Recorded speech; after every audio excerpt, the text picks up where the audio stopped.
Hi, Allegra here with Beyond Your Wildest Dreams. Thank you for joining me on this Thursday. And if you're listening to the recording, thank you for listening to the Harness the Power of Planning podcast. Be sure to like and subscribe. It's an easy, free way for you to stay informed and let me know that you like what I'm doing. And also, I'd love to hear your thoughts on topics that you want me to cover. In fact, today's topic is something that was asked of me. And so I will get into that in a little bit. But as usual, I have two things that I'm going to talk about. The first one is something that was asked to me of a student, and the student asked me what I thought of this idea of using AI to do your planning for you. And so I'm going to talk about that in part one of this podcast, episode 97. Oh my gosh, I'm so close to 100. It's crazy. I have something special planned. I'm going to have a couple of guests. And so join me for the 100th episode coming up in a few weeks. But back to today's episode. So, first, I'm going to talk about what I think about using AI for planning. And then in the second part of the podcast, I'm going to talk about Keystone Habits, what they are, how to take advantage of them. And first, as always, though, we're going to start with pulling a card from my favorite little deck of inspiring cards here. And always, as always, feel free to chat in the comments. I will see them, whether or not you're watching the recording or if you're watching this live. And I'm happy to get back to you if you have any questions. So here's my little deck of cards, and let's pull from the deck. As you grow older, you'll find that the only things you regret are the things you didn't do. Zachary Scott. As you grow older, you'll find that the only things you regret are the things you didn't do. Zachary Scott. I 1,000,000% agree with this because maybe it's because I have a good filter in terms of deciding what things not to do, because I don't feel like there have been a lot of things that I've done that I've regretted. However, I could see how, hello, Lily. I could see how it would be possible if one had made a lot of choices without a lot of forethought to regret things. However, I just want to add that caveat. So I don't feel like I've done anything in my life that is reason for regret, if you will. And definitely for me, therefore, the only regrets that I have are things that I haven't done. Like, for instance, I once had this really great opportunity to visit a historic site in Jordan, the country. It was the area of Petra. And I had an unusual opportunity because a friend of my family actually worked in the royal palace at the time, and so she was able to get me a pass to go see Petra, and I prioritized a relationship that I was having at the time because it just felt really urgent to me, and I wish I had gone to Petra. So, I absolutely agree with this comment that I pulled from my deck of cards here. As you grow older, you'll find that the only things you regret are the things you didn't do. Zachary Scott. Thank you for that reminder. So, I know as a parent, my husband and I absolutely are always telling our kid, hey, sometimes you get these amazing opportunities. And the challenge about being young is that you don't realize how rare those amazing opportunities are. Like, no one else has come out of the woodwork and said, hey, let me take you to Petra. So, what the heck was I thinking? So, when you have amazing opportunities, take advantage of them because they are really as amazing as they seem, and they don't come back around the way you think and expect them to. Take advantage of them. Okay, so topic number one. I had a student this week send me a video of a famous personality talking about how this person has used AI to do planning for her. And she was saying, oh my gosh, this is amazing. Everyone should do this. Now, here's the thing. Planning is a skill, much like driving. You can have one of those driverless cars drive you around. But imagine if you didn't know how to drive. Would you be able to learn how to drive just by having that driverless car drive you around? No, because for the first 16 years of our lives, we have our parents drive us around and we still don't know how to drive. I would argue that that's very similar to using AI to do planning for you. You will have a plan, but you won't have learned the skill of planning. You won't have gone through the process of planning. I once heard a story about an American general, I believe it was Eisenhower, who said that they would spend all this time coming up with plans for their battles, and that they did this with the knowledge that as soon as the battle started, pretty much all of their plans were gonna go out the window because so many unexpected things happen in warlike situations. And yes, I think war is very extreme, but I think we can all agree that in life in general, unexpected things happen frequently. And so he said the plan itself was not the benefit of going through the planning process. He said the benefit was doing the actual planning because in doing it, it made their brains nimble enough to think about, okay, well, if this happens, I'll pivot this way. And then if that happens, I'll pivot this way. And that really, it was the planning that wasn't important. It was the planning that was important, not the plan itself. So if you go to AI and say to it, I want to insert your goal here. Tell me what I need to do to get there. It will spit something out for you. But the process of thinking about that goal and how it fits into your life and how it fits in with your values, and is this even the way that you want to express this goal that you're interested in?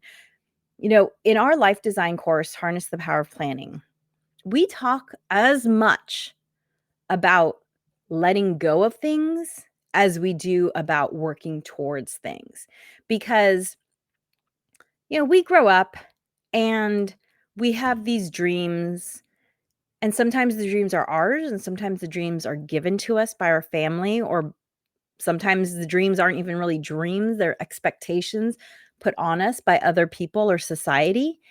And a lot of what we talk about in our life design course is about sifting through all of these expectations that you have for yourself and figuring out which ones are really aligned with your purpose in life. Let's call it integrity based planning. I'm not just interested in helping you do more things faster.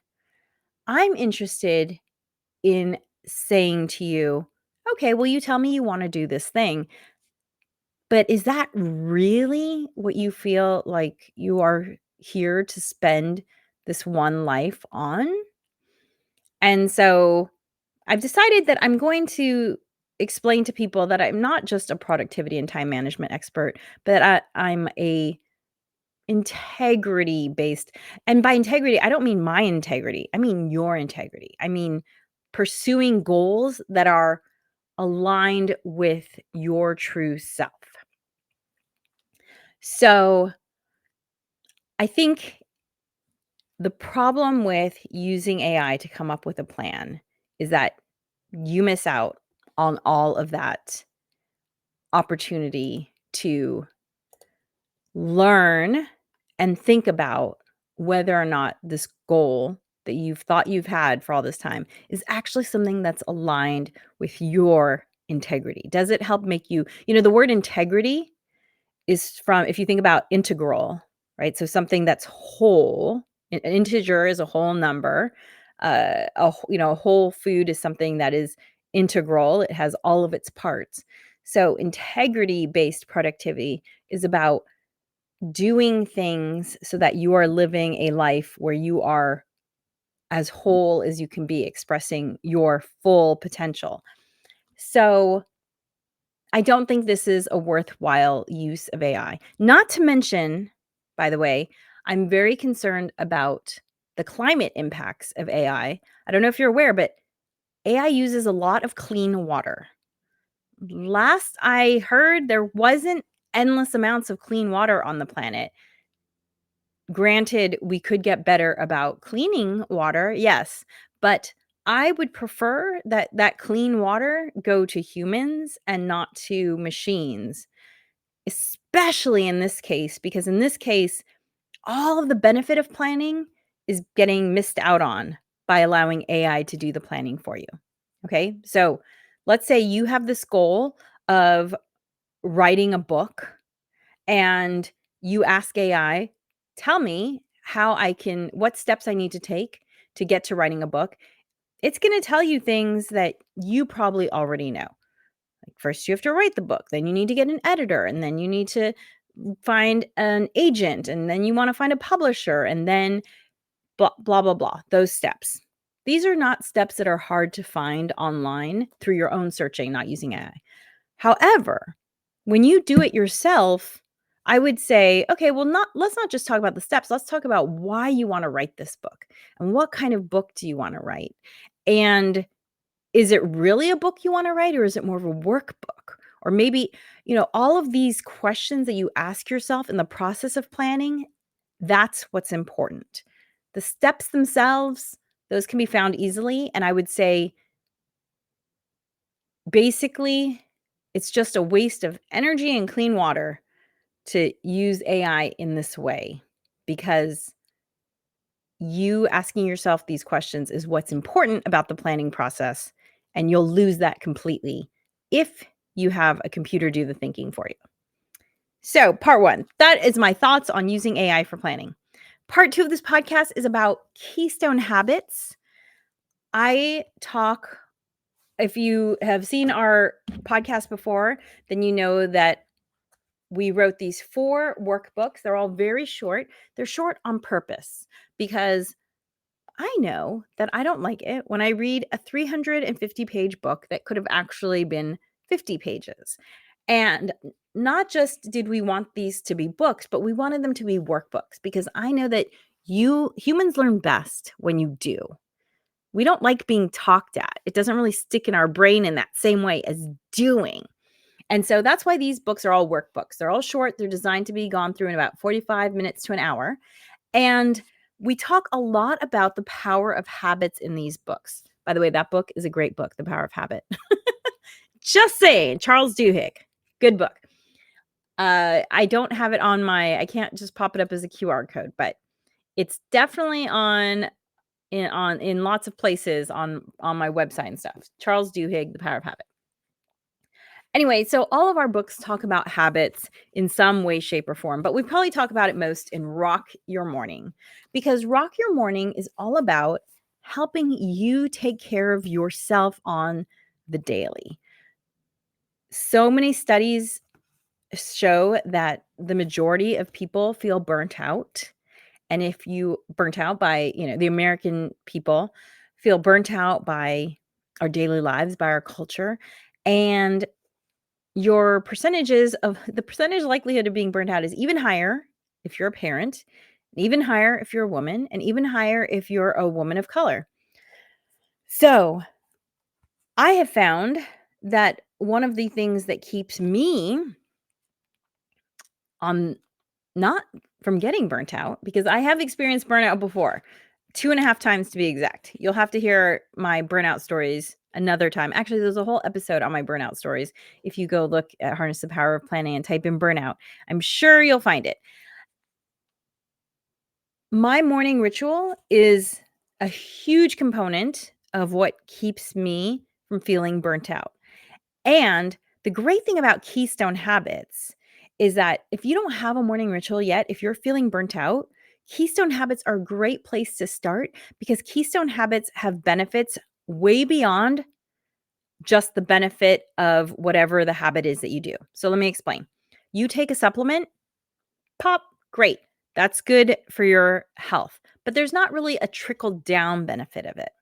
However, Keystone Habits have these trickle down benefits that improve your life in many ways, sometimes unexpected. And one of the most studied of Keystone Habits, by the way, there's no comprehensive list of Keystone Habits.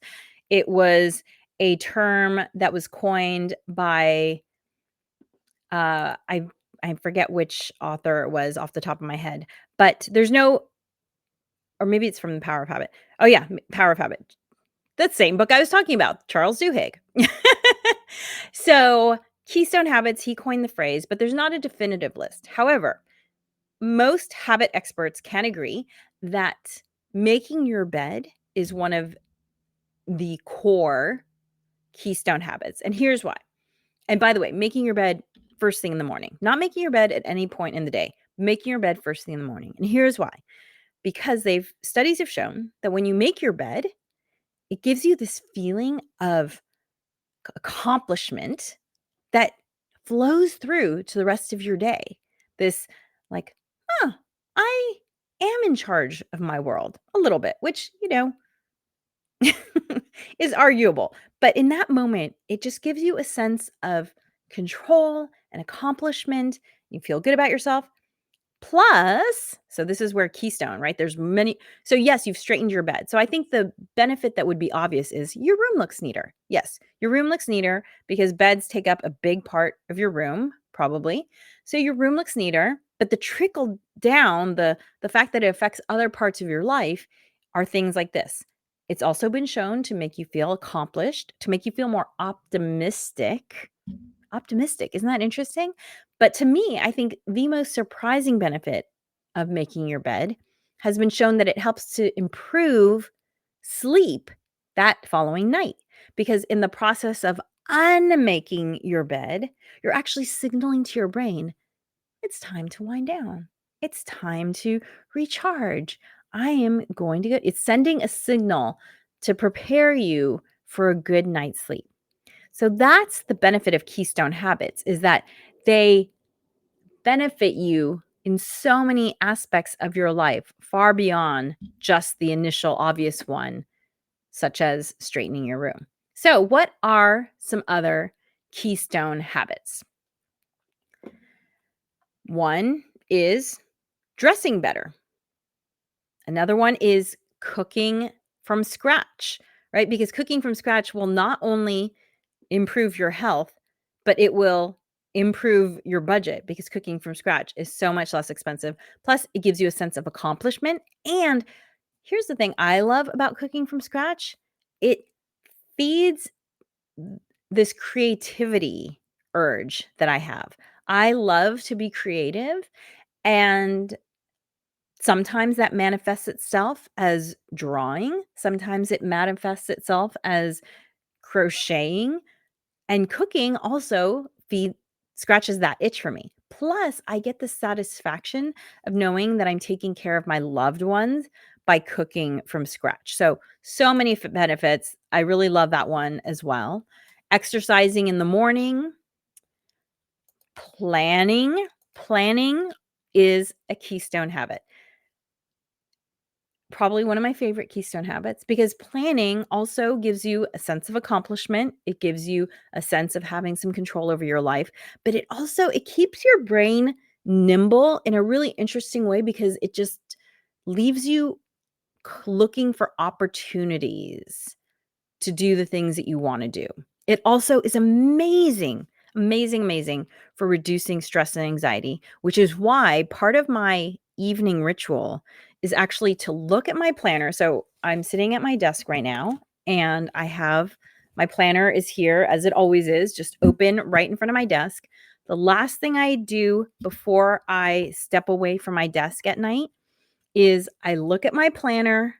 I look at everything that I have happening the next day. I set any alarms I need into my phone. Like, I had an alarm that went off this morning for doing this podcast, but that's already on autopilot because I do this every week. But I have an alarm that goes off to remind me of whatever it is that I have to do. For instance, I have an alarm for getting a haircut later today. So I set my alarms and then I go to bed.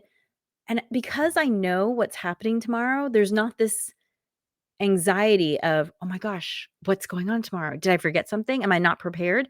If I have a meeting or a trip planned, for instance, a couple weeks ago, I traveled up to Sacramento to speak at a conference, and I had everything ready 2 days before because I was catching a really early flight. And so it wasn't enough to be done the night before. I needed to be done 2 nights before so that my last day in town, I could just kind of double check like, yes, I have my computer, I have the books I have any props I'm bringing. I had to bring like a laser light pointer, I had to bring my computer. I had clothes. I had to double check everything. And that way, when I went to bed that night, I could sleep soundly because I knew I was prepared. I knew it. So even though I had to get up at 4 AM to catch a flight, I actually slept completely soundly from, I don't know, 9:30 PM to whatever time I had to get up to catch that flight, soundly, because I knew that I was prepared. So, planning, keystone habit, one of my favorites, as you know. Others are practicing gratitude, sticking to a routine, which honestly, I would consider sticking to a routine as part of planning. So there you go, keystone habits. So, what are the benefits of keystone habits? Well, it's interesting because I'm listening to a book right now called Bravey by an Olympic runner. And when she was dealing with depression, her struggle was that people kept telling her, why don't you just go back to being who you are? Why don't you just change how you feel? You used to be like this. Why can't you be like that again? And through working with a psychiatrist who is also a cognitive behavioral therapist, her breakthrough was that she realized that she couldn't just change her feelings because her feelings were what were impacting her so much. So she needed to focus on an action. And then over time, that action started to change her brain, like literally physically changing her brain. And by changing her brain, it changed her thoughts. So the actions done repeatedly over time changed her thoughts. And then because she kept having those thoughts, it was and the thoughts were getting, more positive as time went by. Eventually, the thoughts changed how she felt. So a lot of people come to us wanting to pursue a morning ritual because they want to feel a certain way. They want to feel less stressed or more organized, or they want to feel healthier, or whatever it is that they're looking for. And so it's interesting because having just been listening to this book about focusing on your actions to change how you feel, that's really what having a morning ritual is all about. That's what our book, Rock Your Morning, is all about. It's all about helping you do the actions that are going to change how you think and then change how you feel. And I always tell people when I do my self-care training, I always tell people to be gentle with yourself, because when you're establishing a habit, you're literally physically changing your brain. If you think about your brain like a dirt road, let's say a dirt road, and every thought you have and every activity you do is like a wheel grinding its way into the road and leaving a groove in your brain. And you just need to do the activity long enough that it creates a deep enough groove so that it changes your brain. And that just takes time. Because you're literally physically changing your brain. So focus on the action, focus on doing the action long enough so that you start to notice that you're thinking different and that you're feeling different. And I can tell you from personal experience, I used to wake up in the morning with so much anxiety, with my heart pounding, because I didn't know where to start. And the reason why I thought that a morning ritual would help solve my problem was because when I was in college, I had a very, I don't wanna call it regimented schedule, but I had a schedule because I had these classes, right? You signed up for classes, you have to be somewhere at a certain time. And there was a certain freedom in knowing I had to be somewhere at a certain time. When I became an entrepreneur, and I've been an entrepreneur now for like almost what? Almost 20 years I've been an entrepreneur. There have been times when I've had more of a schedule, like when I owned a physical store, I had to be there at a certain time, and in a way that was very it was very freeing to know that I had to fulfill this schedule. But then there have been parts of my entrepreneurial career where I haven't had the set schedule. And so I would wake up some mornings and just feel like I don't know where to start. And it created a lot of anxiety. And so the thing that helped to give shape to my days, because Monday through Friday, every single day of my week looks very, very different.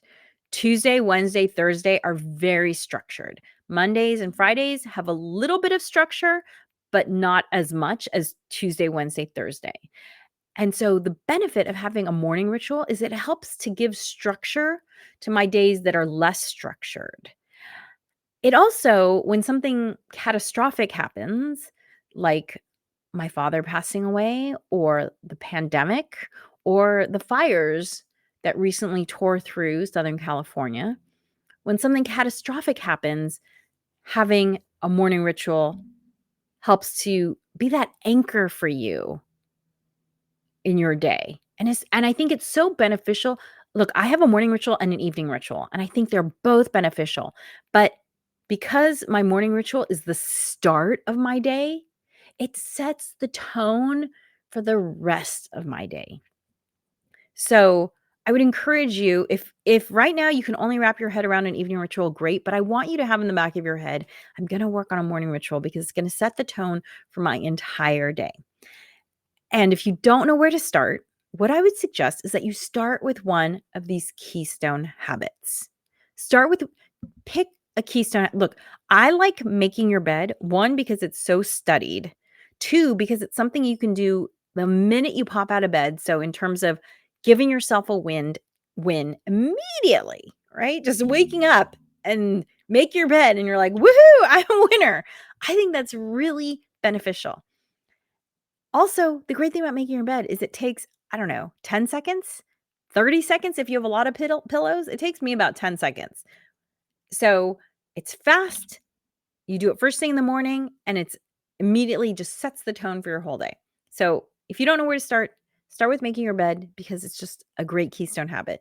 If you already make your bed, kudos to you. Fantastic. I've been a lifelong bed maker, not because I knew the benefits of it, but because I just knew that I liked how pretty it looked and how calm a made bed made me feel versus a rumpled bed. So, if you are already a bed maker, then pick one of the other keystone habits. Now, if you already have something that you know you want to work on, maybe you really need to focus on hydration. I get it. That's awesome. Being hydrated is so important. Do that. But if you've already got some things on your morning ritual and you're hydrated and you're fed and you're taking your supplements, maybe consider adding in one of these other keystone habits because it will have such wide ranging benefits in your life. And so it'll be well worth your time. Thank you so much for joining me today. If you want to listen to this again, you can always restream it wherever you're watching. I'm on Instagram, on Facebook, on YouTube. And also, this episode will go up as the Harness the Power of Planning podcast, episode number 97. Oh my gosh, I can't believe it. So amazing. And if you are ready to take your planning journey to the next level, then check out our on-demand life design course, Harness the Power of Planning. You can find that at tinyurl.com/HPOP on demand. That's HPOPONDEMAND. And there you will find our 6-step process to helping you design your life in a purposeful, integrous way. Thank you so much for joining me. Remember, planning makes everything easier. And if you haven't liked and subscribed yet, please do so. It's a way, it costs you no money and it lets me know that you're appreciating the content. And I'd love to hear if there's content that you want me to cover. Today's question about using AI for planning was sent in by a listener. I really appreciate it. And so send me your questions. I'd love to answer them on the next Harness the Power of Planning podcast. Dream wild.